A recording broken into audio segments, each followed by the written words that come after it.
Anggota Dewan Pakar TKN Prabowo yang juga ekonom senior Indef, Drajat Wibowo, menyebut Prabowo akan mengalihkan program food estate atau lumbung pangan dari Kalimantan ke Papua. Drajat mengakui program food estate di Kalimantan banyak menemui kendala, seperti tanah di Kalimantan yang tidak cocok untuk beberapa jenis tanaman pangan.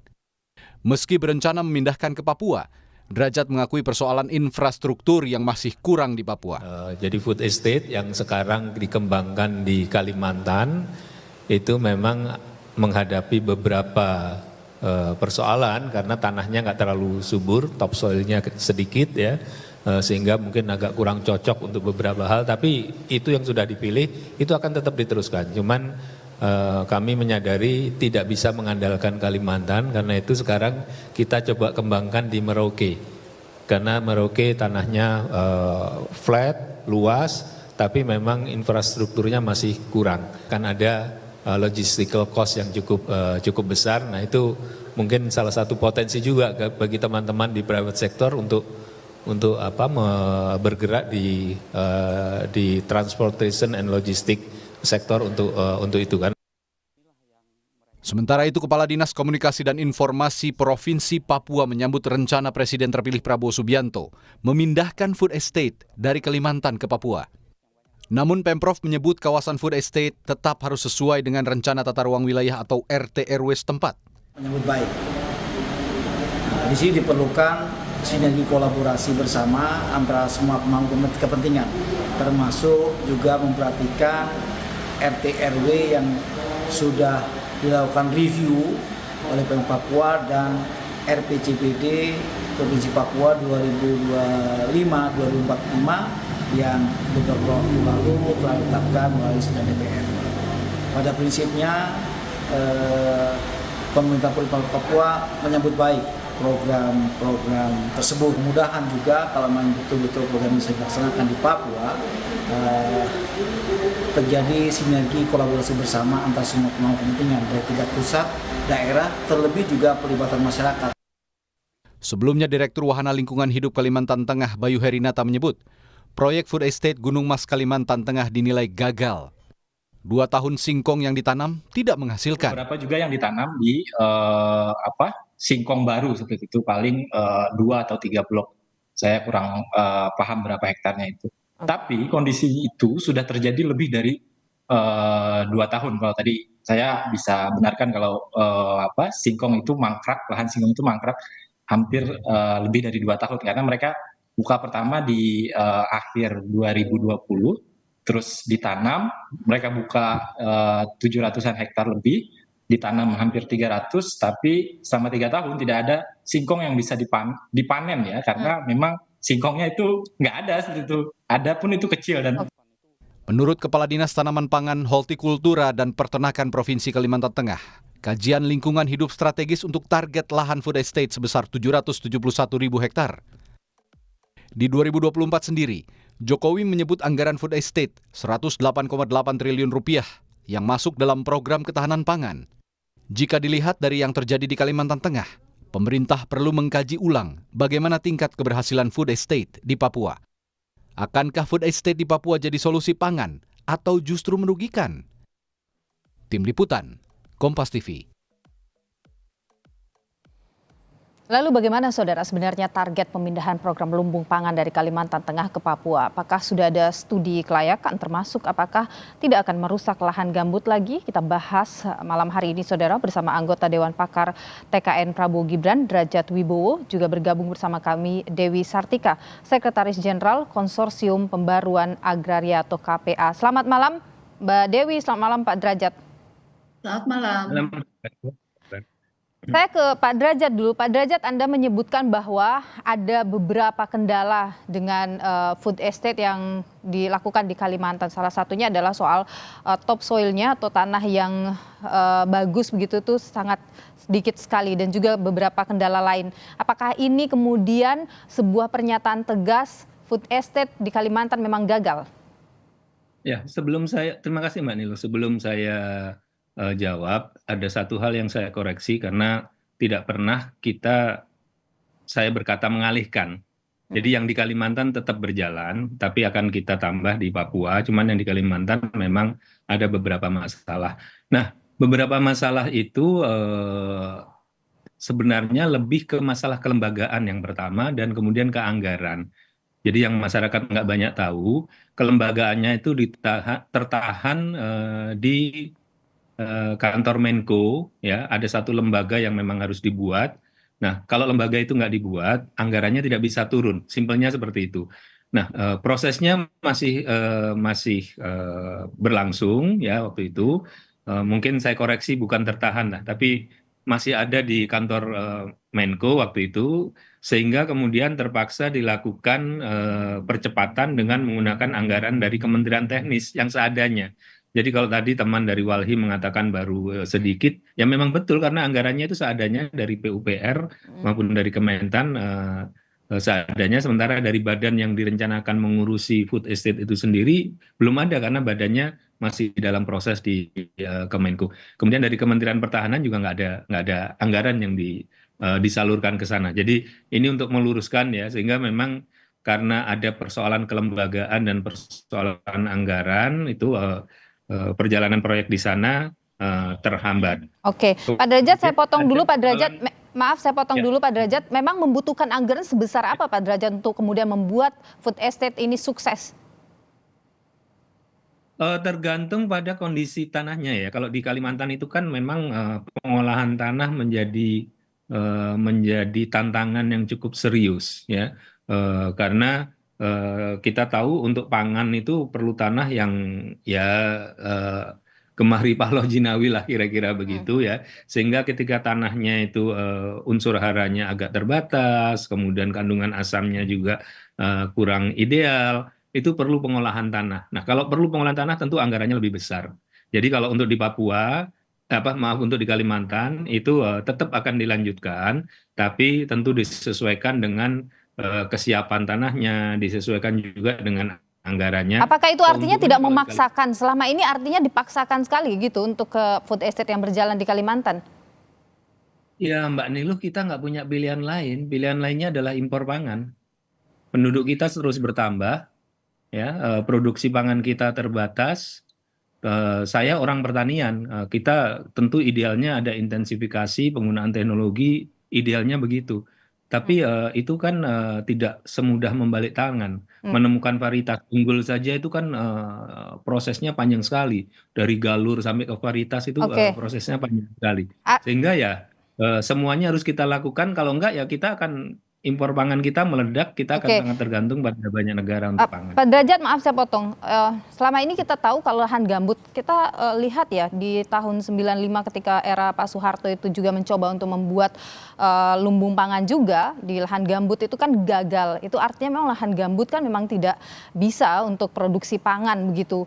Apakah ini kemudian membuktikan bahwa pemerintah ini tidak melakukan studi yang layak begitu ketika mengembangkan food estate ini, Pak Derajat?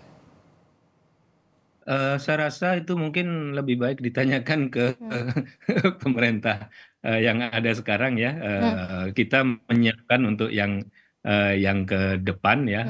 Apakah ada bagaimana studinya? Tentu Oke. Bappenas, Kementan, Kemenko Kemenko Polhukam itu mereka lebih tahu. Oke, Mungkin kalau sebaiknya begitu ditanyakan. sekarang yang rencananya kan memang ini salah satu programnya adalah ke Papua. Yang di Papua itu lahan apa yang akan digunakan, Pak? Bukan lahan gambut. Bukan. Lahannya yang memang lahan cocok, dan saya sepakat dengan yang disampaikan oleh kawan dari Mas siapa tadi ya, yang dari Mas Ferry atau siapa Walhi. tadi dari Papua, bahwa memang itu akan disesuaikan dengan RT RW, tentu akan ada pembahasan ya. Jadi kita sekarang baru oke. melakukan Kepala dinas. pengecekan kondisi tanah, kemudian mana yang cocok, mana yang memang sudah terbuka lahannya, kemudian terus mempertimbangkan hak-hak ulayat, hak-hak masyarakat adat. Ini prosesnya masih panjang, tapi memang kita kejar-kejaran dengan waktu. Tapi Oke. saya bisa sampaikan bahwa 3 unsur dari sustainability ya, ekonomi, kemudian ekologi dan juga sosial itu akan dijadikan pegangan Oke. dan saya Oke, jadi itu akan berterima tadi Iya. keberlanjutan itu pasti akan diperhatikan, begitulah kira-kira Pak Derajat ya. Saya ingin ke Mbak Dewi. Mbak Dewi, Anda sendiri bagaimana melihat ini? Kalaupun tadi dikatakan bahwa menjadi perhatian. Oke, baik. Saya tahan Pak Derajat dulu, saya ke Mbak Dewi dulu. Mbak Dewi, Anda sendiri bagaimana melihat sudah jalan selama ini di Kalimantan Tengah, meskipun tidak maksimal, terus sekarang mau lanjutkan lagi ke Papua. Apa yang jadi catatan Anda dari KPA? Ya, dalam pandangan kami, pemerintah sepertinya tidak kapok-kapok ya dalam konteks mengulang sistem pembangunan pertanian pangan kita. Karena model pertanian pangan ala food estate itu sudah berulang kali gagal di setiap periode pemerintahan kita, dan nampaknya ke depan belum ada kebaruan selain mengulang kesalahan yang sama. Jadi saya ingin menyampaikan soal bahaya dari food estate, setidaknya ada 4. Yang pertama adalah food estate itu juga bermasalah berkaitan dengan politik pangan kita. Kenapa? Karena food estate adalah model pertanian pangan yang hendak mengalihkan peran dan fungsi petani kita dari produsen pangan, dialihkan ke perusahaan-perusahaan yang menjadi produsen pangan. Jadi artinya ada masalah dengan politik pangan kita karena akan menyerahkan politik pangan kita dikontrol oleh para pengusaha dan konglomerat. Kita bisa mengambil contoh misalnya dengan bisnis sawit, bagaimana sawit mendominasi ekonomi kita, kita menjadi nomor 1 produsen CPO di dunia, tetapi mayoritas pemilik bisnis sawit adalah korporasi dan konglomerat, sehingga memang bisnis sawit kita termasuk harga minyak goreng juga dikontrol oleh korporasi. Jadi bukan tidak mungkin pangan kita ke depan juga dikontrol oleh perusahaan. Ini tentu masalah politik pangan kita. Yang kedua adalah masalah perampasan tanah. Jadi sudah terbukti bahwa food estate itu telah menimbulkan konflik agraria dan pelanggaran hak asasi manusia karena tanah-tanah yang dihendak ditargetkan untuk food estate itu berasal dari tanah-tanah petani dan masyarakat adat. Ini adalah proyek yang sifatnya lapar tanah, targetnya 3,1 juta hektar dan 2,29 jutanya adalah di Merauke. Artinya memang ini punya potensi yang sangat besar untuk terjadinya konflik agraria karena berasal dari praktek-praktek perampasan tanah. Kita tahu Papua itu adalah tanah masyarakat adat. Undang-Undang Otsus Papua menyatakan bahwa tanah di Papua itu adalah masyarakat adat, sehingga kita nggak bisa mengimajinasikan atau memandang tanah di Papua itu adalah tanah kosong. Nah, artinya memang ini sudah berdampak, sudah terjadi konflik agraria karena food estate ini berasal dari proses-proses perampasan tanah dan penghilangan budaya setempat, sehingga memang kita harus melihat, apalagi sekarang food estate sudah menjadi proyek strategis nasional. KPA mencatat sudah ada 134 proyek strategis nasional yang menyebabkan. Mbak Dewi. Oke, sepertinya ada masalah dengan audio atau sambungan kami dengan Mbak Dewi. Saya catat 2 poin dulu, ini dari 4 poin yang jadi catatan Mbak Dewi. Saya ke Pak Derajat dulu, kita bahas 2 poin dulu Pak Derajat. Ini soal konglomerasi, kemudian adalah ada potensi perampasan tanah atau menciptakan konflik agraria. Ini juga sebenarnya kalau kita lihat dari catatan zaman Pak SBY 2008 itu kan ada The Merauke Integrated Food and Energy Estate ya, yang mana itu juga gagal dan itu juga meninggalkan konflik juga dengan masyarakat adat. Bagaimana ini pemerintah untuk memastikan ini tidak terjadi? Pak Derajat, maaf. Yang pertama, Pak. Ya, kedengaran sudah? Ya, sudah, silakan. Yang pertama, untuk soal politik pangan, concernnya Mbak Dewi tadi sangat bagus, tapi bukan itu yang akan dilakukan dengan food estate. Food estate ini nanti proyek negara, jadi bukan proyek swasta. Berbeda dengan tidak ada investor di dalamnya? Investor mungkin akan ada, tapi semuanya lebih di negara. Berbeda dengan pemberian konsesi untuk HTI maupun konsesi untuk perkebunan sawit, ya. Pemberian izin untuk perkebunan sawit ini berbeda. Jadi ini akan ditangani oleh negara, ya, seluruh prosesnya ditangani oleh negara, bukan ditangani oleh konglomerat. Jadi artinya concern yang pertama sangat bagus, tapi bukan itu yang akan Oke. kita lakukan ya. Concern kedua mengenai perampasan tanah rakyat, proyeknya belum berjalan proyek yang ini. Kita baru mulai persiapan awal. Kita juga sudah identifikasikan di mana saja tanah ulayat dan sebagainya. Proses untuk diskusi dengan masyarakat adat sedang disiapkan ya. Jadi concernnya saya sepakat ya. Saya dari dulu juga saya tidak ingin ada persoalan lingkungan, persoalan sosial. Saya sepakat ya. Tapi kita belum mulai lakukan ya. Oke, Nah, kalau tapi masalah dipastikan ya Pak Derajat ya, sekali lagi ini konflik lahan dengan masyarakat adat, kalau Mbak Dewi katakan itu bukan tanah kosong, itu dipastikan tidak akan terjadi, tidak akan mengabaikan hak-hak masyarakat adat, Pak Derajat. Tidak. Jadi kita tahu kok itu bukan tanah kosong, tapi kita juga tahu Bagaimana akan memastikan bahwa tidak akan melakukan itu? Apa jaminannya, Pak? ada proses multi stakeholder consultation nanti. Oke. Oke, Ya, baik. ada proses itu yang akan dilakukan ya. Tapi yang saya harap adalah ya kita punya masalah dengan food estate di masa lalu, beberapa Oke. pemerintah masa lalu dari zaman Pak Harto, tapi Oke. give Pak Prabowo a chance. Oke, Ya, baik. Pak Mbak Prabowo Dewi. baru mau mulai, Ya. tolong beri kesempatan dan time.